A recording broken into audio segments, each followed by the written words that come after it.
El Bar Celestial, capítulo 4. ¿Quién era él si no tenía a esa gente y esas actividades a su alrededor? Menos de 4 horas, Taylor, y todavía no tienes tu cara de jugador en su lugar. Realmente tienes que pensar en tu dedo y en ese trozo de transición. Después de todo, pensar en crisis pasadas no va a ayudarte ahora. Bien podrías tener un plan de apoyo, por si las cosas se ponen feas durante la audición. Plan, se dijo. He aquí una palabra que no has usado en bastante tiempo. En Florida parecía que era la única que te salía de la boca. Plan. Incluso podía haberte ayudado. Algo que aprendiste en Florida es que la cuestión no es cómo realizas el plan A en tu vida, sino cómo afrontas el plan B. Anaheim, gritó el guarda. Por favor, tengan cuidado al bajar. El tren aminoró la velocidad hasta detenerse. Las habituales filas de pasajeros que avanzaban lentamente intentaron descender. Afuera, Disher vio gente haciendo cola para subir. El vagón estaba caluroso y húmedo, y por el sol ardiente y las puertas abiertas. Disher bostezó y saludó con un gesto a 3 monjas que pasaron junto a su asiento. En 30 minutos más o menos, Taylor, vas a subir a la larga limusina de Jim Green y estarás atravesando el tránsito vespertino de Los Ángeles, rumbo a la audición de tu vida. Vamos, Disher. Piensa en lo que harás si las cosas no te salen bien. No querrás quedar como un maldito tonto, ¿no? Tienes que tener un plan. Tenía los párpados pesados. Disher intentó obligarse a abrir de nuevo los ojos, pero solo había dormido 1 hora esa mañana y se le fue en su pesadilla recurrente. Tienes que abrirte camino a través de esto, Taylor. Podrás dormir todo lo que quieras una vez que la audición termine. Unos pocos momentos más y sus ojos finalmente se cerraron. Imágenes en blanco y negro cruzaron bajo sus párpados. Su mente iba y venía entre lo que la gente quería que él hiciera con su vida y lo que él pensaba que quería hacer. La vida nunca había sido tan clara para ella, nunca blanca y negra, si bien creía que su formación católica intentaba hacer que las cosas fueran así de simples. Incluso en los grandes temas, tales como Dios, la vida después de la muerte y el alma, había dejado de pensar en eso hacía mucho tiempo. Los pensamientos de Disher se retrotrajeron a cuando era un niño que sabía todas las respuestas correctas a las preguntas del catecismo de Baltimore. Pero ni siquiera saber tanto de religión lograba llenar su vacío. De hecho, le confundía más aún la mente, el corazón y el alma. De alguna manera la vida que vivía y la que se suponía que debía vivir no se adecuaban. La religión había quedado básicamente suprimida en lo que a él se refería. Lo cierto es que a Disher le quedaba un resto de rabia por haber sido criado como católico. Todos en la comunidad lo rotulaban como la vereda católica y la vereda pública. Público. Era cualquiera que no fuera católico. Le enseñaron lo que la mayoría de las religiones enseñan a sus fieles, a que eran los elegidos. Solo los católicos irían al cielo. A medida que crecía, Disher se daba cuenta de que eso no era del todo cierto. Estaba estipulado, al menos en el catolicismo, que si uno moría con un pecado mortal en el alma, iría al infierno. Rápidamente aprendió los motivos para la confesión, borrar todas esas manchas. Un par de años después de que Jonathan llegara a la edad de la razón, las ramificaciones de algunas enseñanzas se hundieron en su pequeña cabeza. Su padre era luterano y no podría entrar en el cielo. Le dijeron que lo máximo que su padre podía esperar era llegar al purgatorio, más o menos donde ha estado toda su vida. se dijo Diller para sus adentros. Ese concepto no lo convencía. Si bien, en cuanto veía a su padre, seguía creyendo que su papá era el más grande de todos. Ninguna monja podría decirle nada diferente. Nunca expresó esa pequeña animosidad que había en él, pero dentro de su cabeza hizo una llamada. Primer lanzamiento. Las monjas eran muy duras con la disciplina. Podían ser rudas, mezquinas y controladoras. Diller creía que eran la mano de Dios enviada para mantener a todos los niños en la buena senda. Cuando estaba a punto de terminar la escuela primaria, las hormonas enfurecidas ya habían empezado a correr por su cuerpo. Un buen día, sus procesos corporales se convirtieron en un tema de discusión. Cualquier pregunta sobre moral que se hiciera en clase, como en la mayoría de los casos, adoptaba la forma de ¿si hago pecado? Un chico que se sentaba en la parte de atrás del aula preguntó sobre las erecciones y su relación con el pecado. Diller no podía creer que alguien hiciera esa pregunta. Había estado pensando en eso durante varios meses, pero nunca se atrevió a preguntar. La hermana respondió convencida. Es un pecado venial. El chico preguntó con voz cantarina. ¿Inclusive si uno no está pensando en eso y simplemente le ocurre? Sin dudar un segundo, la hermana respondió, por supuesto. Diller se sintió instantáneamente culpable. Esa era una de las cosas que aprendió muy bien. Pero también se sintió confundido. Podía entender que fuera pecado si estaba pensando en cosas sucias, en relación con alguna de las chicas de su clase. Se sintió responsable de sus propios pensamientos. Pero a veces se excitaba sin motivo, no estaba pensando en nada en particular, simplemente ocurría. Su mente empezó a hacer cuentas para la confesión. Veamos, unas 12 veces por día, multipliquemos eso por los 7 días de la semana, luego por las 4 semanas del mes, calculó que debía de estar en graves problemas. Ni siquiera podía imaginar cuán grande sería la penitencia si uno no la tocaba. En voz baja, pero lo bastante alta como para que la hermana lo oyera. El compañero de clase de Diller susurró, «¡Mierda!». En 8 años nadie había dicho esas palabras a menos de 2 kilómetros de la escuela. La hermana rápidamente se acercó y abofeteó al chico con la suficiente fuerza como para dejarle una marca. El chico quedó estupefacto. La clase quedó estupefacta. Diller sintió el golpe como si la monja lo hubiera abofeteado a él. Él había pensado exactamente lo mismo, pero nunca lo habría expresado. El periodo de discusión acabó oficialmente. Segundo lanzamiento. Diller recordó todas las veces que lo habían golpeado en los nudillos por su presunta técnica pianística defectuosa, pero desestimó todos esos golpes como swings y pelotas malas. El golpe final vino cuando fue a confesarse durante su primer año de la escuela secundaria. Abrió la puerta del confesionario oscuro y se arrodilló. Ni bien se puso a recitar las palabras, «Bendígame, Padre, pues he pecado, hace 10 meses de mi última confesión». El padre lo paró en seco.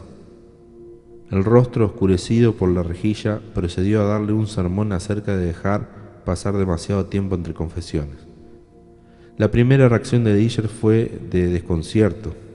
Había estado orgulloso de sí mismo por el solo hecho de confesarse. Entonces se enojó. Quería gritarle al padre todas las cosas que sentía que estaban mal en la religión. El hecho de que su papá no pudiera ir al cielo, las expectativas poco realistas de las monjas encargadas de educar a los hombres jóvenes, la música que le enseñaban, por la forma y no por el sentimiento, el hecho de que le enseñaran reglas, límites y miedo a la gente en lugar de amor, esencia y aceptación. Quería decir todas esas cosas, pero no lo hizo. Lentamente se puso de pie mientras el sacerdote proseguía con su sermón y se fue para no volver más, al menos en su mente y su corazón. Tercer lanzamiento. Estación principal de Los Ángeles, gritó la voz. Estación principal de Los Ángeles, última parada, Los Ángeles, última parada. Disher pegó un salto en su asiento y abrió los ojos. El ruido del tren andando a toda velocidad llenaba el compartimento. Los otros pasajeros estaban listos para bajarse. El guarda se hallaba a mitad del camino del pasillo. «Próxima parada, Los Ángeles». Disher se restregó los ojos mientras se ponía de pie. Sacando su bolso de tela de la rejilla de equipaje, a través del estudio de la filosofía, empezó en la facultad. Disher había intentado descubrir el nudo de lo que creía que las religiones podían estar buscando, lo que él podía estar buscando, pero nunca había suficientes palabras, ideas o conceptos para llenar su vacío.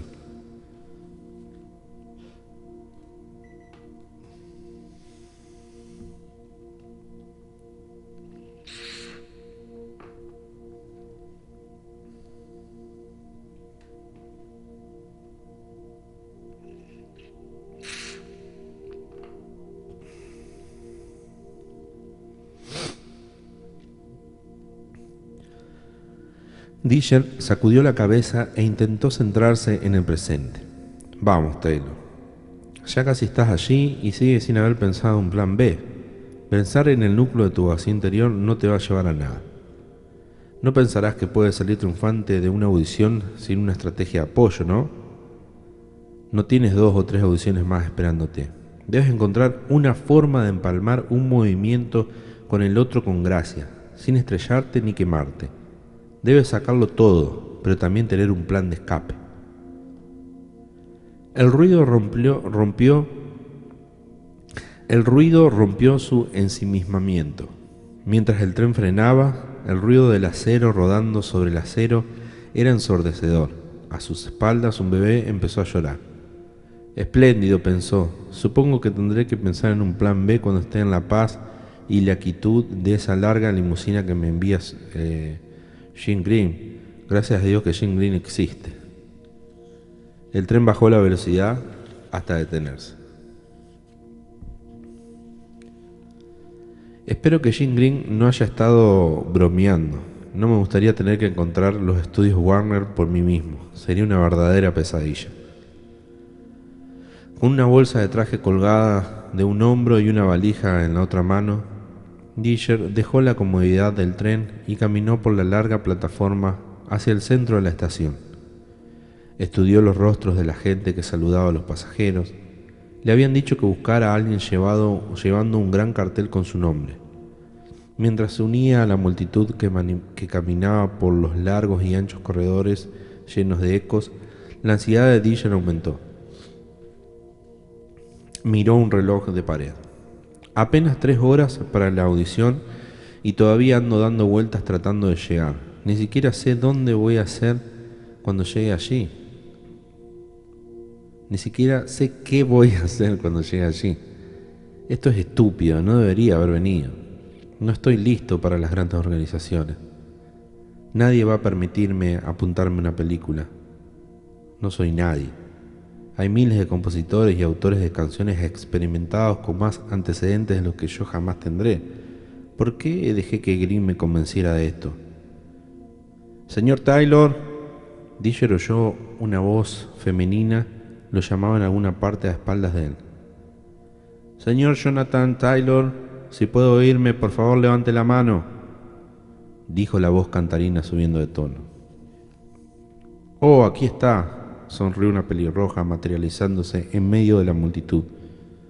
Bueno, soy Mónica, dijo, y extendió su mano enguantada de blanco. El señor Green me envió para asegurarme de que llegue a los estudios Warner con mucho tiempo de adelanto.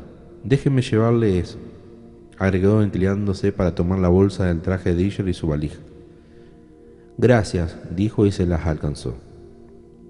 Guíeme, por favor. Ella se fue deslizando en medio de la estación llena de gente hacia un largo Mercedes blanco estacionado en una zona de carga. Para entonces, ella se había adelantado bastante y Disher se vio obligado a esperar mientras varios taxis cargados con nuevos pasajeros salían a toda velocidad de sus lugares de estacionamiento. Cuando empezó a cruzar la entrada de autos, un familiar estremecido de pánico se apoderó de él. ¿Cómo voy a eludir a un vehículo que avanza? Tengo que ser cuidadoso y mantenerme alerta. No puedo limitarme a esperar que las cosas salgan bien y nada más. Disher siempre tenía esos pensamientos cuando cruzaba calles con tránsito pesado. Un poderoso sentido de alerta y cautela lo recorría de arriba a abajo. Esa sensación siempre lo había intrigado. Nunca lo había atropellado un auto y no conocía a nadie que le hubiese ocurrido. No tenía motivos para sentir miedo. Frunció el ceño mientras trotaba hasta la limusina blanca estacionada. Cada vez que ejercitaba sus piernas se sentía bien. Quizás trotar lo ayudará a ponerse en el estado de ánimo conveniente. Eso es lo que debía hacer apenas llegar a los estados Barnes. Encontrar un lugar donde trotar, si había tiempo, obvio. Mónica mantenía abierta la puerta de la limusina. ¿Se siente bien, señor Taylor? Disher asintió y se deslizó sobre el tapizado de cuero castaño que cubría el asiento trasero. Mónica se instaló en el puesto del conductor, encendió el motor y cerró electrónicamente la ventana de vidrio que estaba justo detrás de su asiento. Sonó un teléfono ubicado debajo del posabrazos. Disher lo atendió, no demasiado seguro de lo que podía esperar. «Hola, ¿quiere parar en algún lado?», ronroneó Mónica. «No, gracias», respondió, relajándose un poco. «Solo lléveme a los estudios Warner lo más rápido que pueda, sin exagerar. Me gustaría eludir el tráfico dentro de lo posible». Hice una pausa. «Oh, sí, voy a tratar de hacer una siestita, de manera que le agradecería que no me molesten». «Quédese tranquilo», canturrió ella. Disher desconectó el teléfono antes de colgarlo. Ahora podía hacer un poco de meditación en serio. Cuando se rompió el dedo, no pudo jugar al béisbol ni tocar el piano, de manera que había tenido mucho tiempo para practicarla. Era algo que no había hecho nunca hasta que llegó a California, pero generalmente la posponía hasta que estaba realmente pasado de tensión. Quizás alguna vez aprendería a meditar antes de que la tensión se volviera insoportable. Disher se sacó las zapatillas y se recostó hasta encontrar una posición cómoda en el asiento trasero. Tenía los hombros como pegados a las orejas, cerró los ojos y se concentró en la respiración.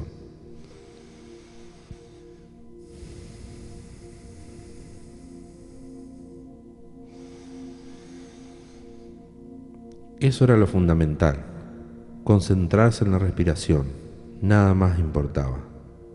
En pocos momentos su respiración se hizo más lenta, su cuerpo se relajó progresivamente con cada respiración. Ni bien se relajó completamente, le sobrevino una pesadez y la sensación de que algo andaba mal. No había sentido nada tan fuerte desde Florida. Le recordó sus premoniciones de Key West, cuando la energía negativa se había vuelto tan intensa, sobre todo hacia el final. Sabía desde bastante tiempo antes que el final estaba cerca, pero no había tenido agallas para aclarar las cosas con Judy o consigo mismo. Disher tenía 27 años cuando dejó Chicago y se fue a Key West. Habían pasado 2 semanas desde aquel fin de semana casi fatal. Necesitaba tiempo para pensar en su vida. Le pareció que el viaje a Florida le resultaría unas lindas vacaciones, más o menos de un mes. Luego iría a San Diego para continuar su vida. Disher siempre había sentido una atracción especial hacia esa ciudad, aunque nunca había estado allí. Estaba seguro, casi seguro, de que ese era el lugar donde tenía que estar. Pero sus vacaciones en Los Cayos duraron casi 6 años. Cuando llegó, fue a pescar en el mismo bote que su padre y él habían alquilado varios años antes. El capitán mencionó que necesitaba un nuevo compañero de tripulación para el barco de pesca de 9,5 metros y Disher, en un extraño ataque de espontaneidad, pidió el trabajo. Lo consiguió. Al menos era diferente de su trabajo anterior como asistente social, pensó. El cambio, además, lo hizo sentirse bien. Cuando se levantaba cada mañana con el olor de la brisa cargada de fresca agua salada y el sonido del océano que lamía la costa, se sentía vigorizado. Luego conoció a Judy. La encontraba todos los días en los muelles de Gulf Hoy, cuando le ponía combustible al barco. Nunca había conocido a una australiana y le encantó su forma de hablar.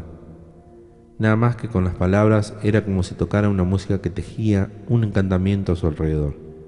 Era una mujer atractiva de la cabeza a los pies, pero unos años mayor que él. Aunque era alta, 1,68 m más o menos, se movía como un gato. Judy lo introdujo en los sabores culinarios más refinados. No solo era una chef excelente, sino que convertía cualquier comida común en un acontecimiento para los sentidos. Recordándolo ahora, se dio cuenta de que la sensualidad sin duda había influido en su capacidad de juzgar. Decidió abrir un restaurante con Judy. En ese momento la cosa parecía lo que pretendía hacer. Eso fue lo que le dijo su intuición. Decidieron que él debía mudarse a la casa de ella cuando terminaban de madurar el plan.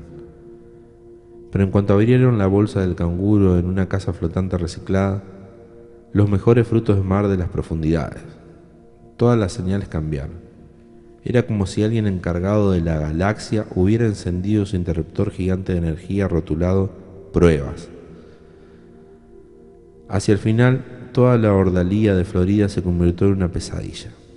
Su relación con Judy pasó por varios ciclos, encendida, apagada, caliente, fría y con muchos enjuagues.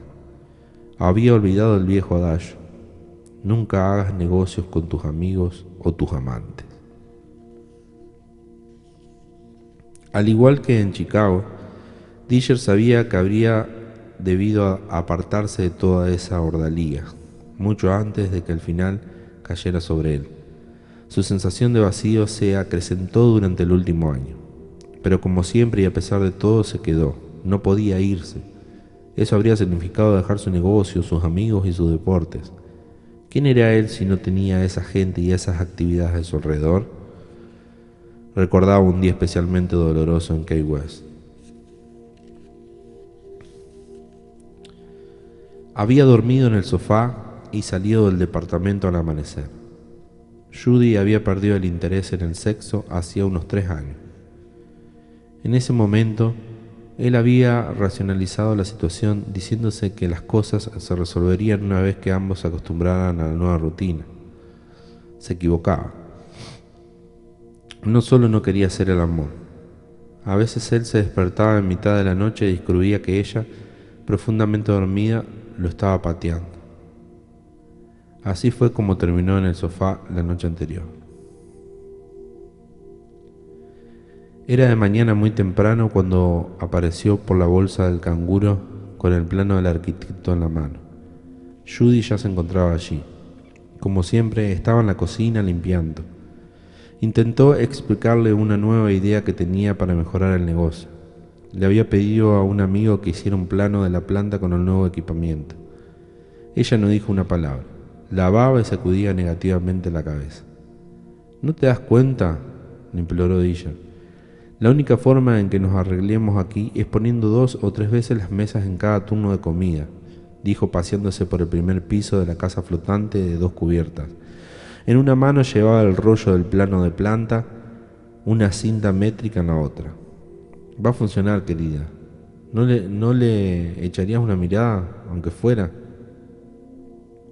No me parece, compañero, contestó ella con el rostro pálido, los labios apretados y la mirada clavada en el horno sucio.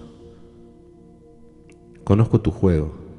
Más equipo, cambio de mesas, más rápido, planchas para mantener caliente la comida, platos sin valor nutritivo, agarrar la plata y correr, fastidiando al cliente que se queda pestañeando. ¿Fastidiar al cliente? ¿Qué crees que estamos haciendo ahora? Demonio, con suerte podemos darles de comer a una hora en que no hay nadie. Pedazo de cretino, gritó ella, tirándole con un cepillo. Él se agachó y el cepillo se deslizó al suelo. Judy se echó a llorar. Si crees que puedes hacerlo mejor, ve tú a la cocina y trata de hacerlo más rápido. Él avanzó y recogió el cepillo, se sentó en una de las mesas y suspiró. Este plan no es una crítica a tu forma de cocinar, Judy, dijo por fin con un tono cordial. Los dos sabemos que nadie podría hacerlo mejor, pero debido a nuestra inexperiencia, diseñamos el lugar para que fracasara. La buena comida es una cosa, pero esto es un negocio. El asunto es sacar beneficios y hemos estado perdiéndolo todo. Demonios, nuestra póliza de seguro sobre el barco fue rescindida ayer porque teníamos que pagar a los proveedores. ¿Qué pasa con los mejores frutos de mar de las profundidades? ¿No quiere decir algo? ¿Cómo pueden ser los mejores si salen de una maldita plancha yanqui para mantener caliente la comida? Podemos seguir sirviendo los mejores frutos de mar y ganar dinero. Solo hace falta tener un plan. Tomó el dibujo.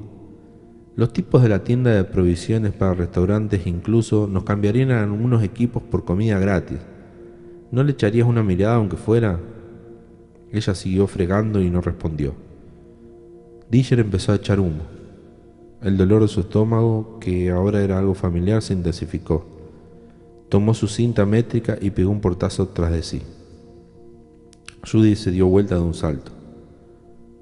Y buenas noches a la basura olorosa, compañero.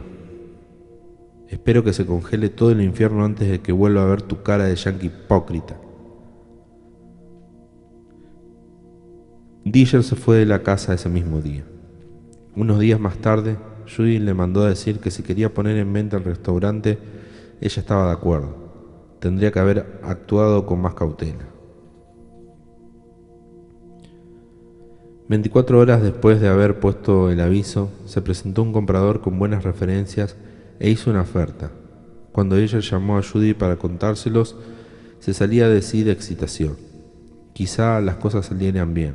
Después de todo, quizá todos tus esfuerzos y duro trabajo finalmente dieran frutos. El teléfono solo sonó 2 veces. ¿Eres tú?, dijo ella con acento australiano. Soy yo, Judy, respondió. Ah, hola compañero, ¿qué pasa? Tenemos un comprador, Judy. ¿Puedes creerlo?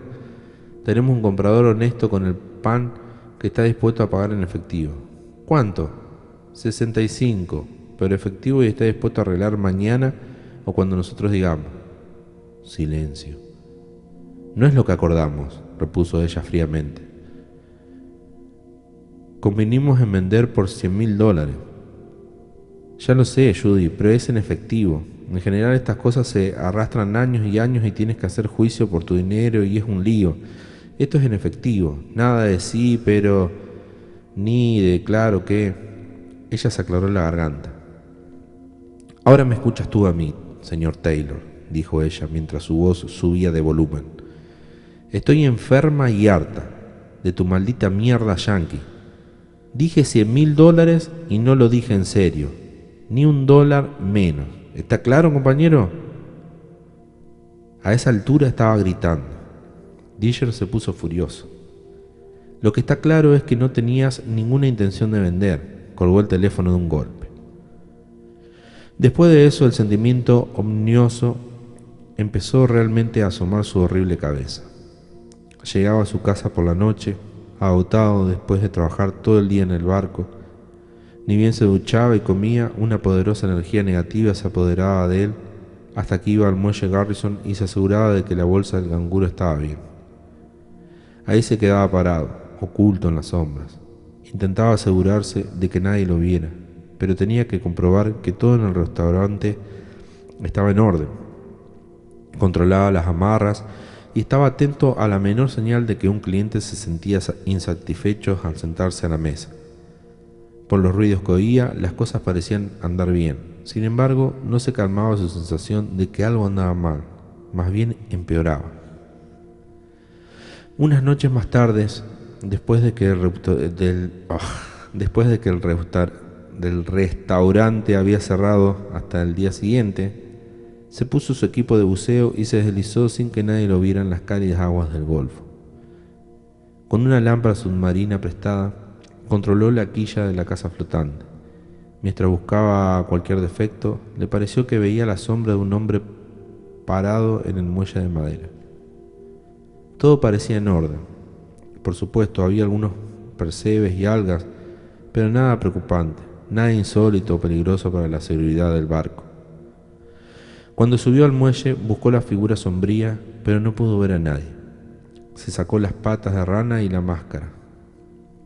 Una tonada vagamente familiar se colocaba a través del cálido aire nocturno. Era difícil oír algo con claridad mientras sus oídos todavía estaban llenos de agua, pero sonaba como una balada irlandesa familiar. Disher volvió a su departamento, pero pasó mucho tiempo antes de que pudiera dormirse. Se venía tormenta y las hojas de las palmeras que se entrechocaban parecían imitar las palabras de la balada. ¿No estás cansado de escaparte del diablo? Por si no lo sabes, es igual a ti y a mí. Cuando se despertó, la sensación era peor. Parecía como si acababa de quedarse dormido.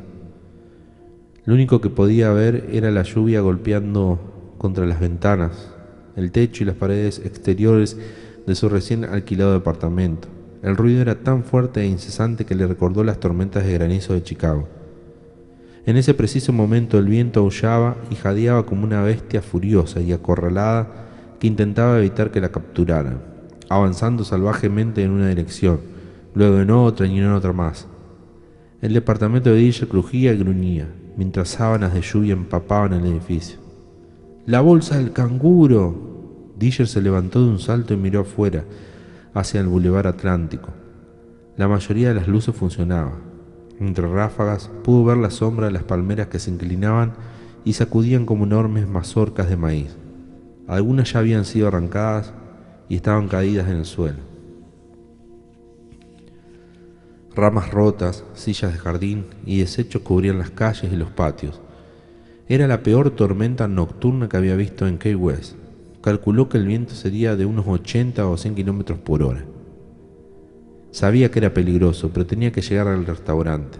No podía quedarse tranquilo adentro sin hacer nada, mientras todo lo que Judy y él habían logrado ganar deslomándose día y noche corría peligro. Debía ser eso o lo que apuntaba a su sensación negativa. Tenía que ir allí. Disher se echó encima algunas ropas viejas y una campera impermeable. No estaba seguro de que el auto arrancara con esa lluvia. Sin embargo, después de unos cuantos intentos, el motor finalmente se incendió. Con lentitud, Disher avanzó centímetro a centímetro hacia el muelle Garrison. Las calles estaban inundadas por el agua que caía como una cascada, hojas de palmera, ramas, diarios, tachos de basura caídos y sapos. La tormenta estaba arrastrando todo lo que se le cruzaba por el camino. Muy pronto el mar reclamaría todos sus desechos. Rogó que no hubiera acumulaciones de aguas. En la medida en que los desagües se mantuvieran o no más de 30 centímetros más o menos, podría avanzar. Un conductor despreocupado con un remolque pasó volando y lo enterró en una ola de agua. Pero su auto siguió avanzando. De hecho, a pesar del viento y de las calles anegadas, en un extraño sentido, Disher sintió que la lluvia lo limpiaba. Finalmente, Disher y su auto regaron el estacionamiento que había cerca del muelle arrasado por el viento. Se mantuvo lo más cerca del borde que pudo y dirigió sus luces altas a los barcos que sacudían y amacaban. Estaba demasiado oscuro, no podía ver la bolsa del canguro. Tomó una linterna y corrió por el inseguro muelle de madera, dirigiendo la luz a través de la lluvia hacia donde debía estar su casa flotante. El restaurante tenía que estar allí, se dijo. Había pasado tormentas peores que esta. Sus ojos lo debían estar engañando a causa del invierno, a causa del viento. No lo engañaban. No encontró más que comida flotando y basura, mesas, sillas y un cartel que se sacudía en el agua. Los mejores frutos de mar de las profundidades. Las amarras rotas se movían inútilmente en las revueltas y borrosas aguas. La bolsa del canguro había servido su última comida.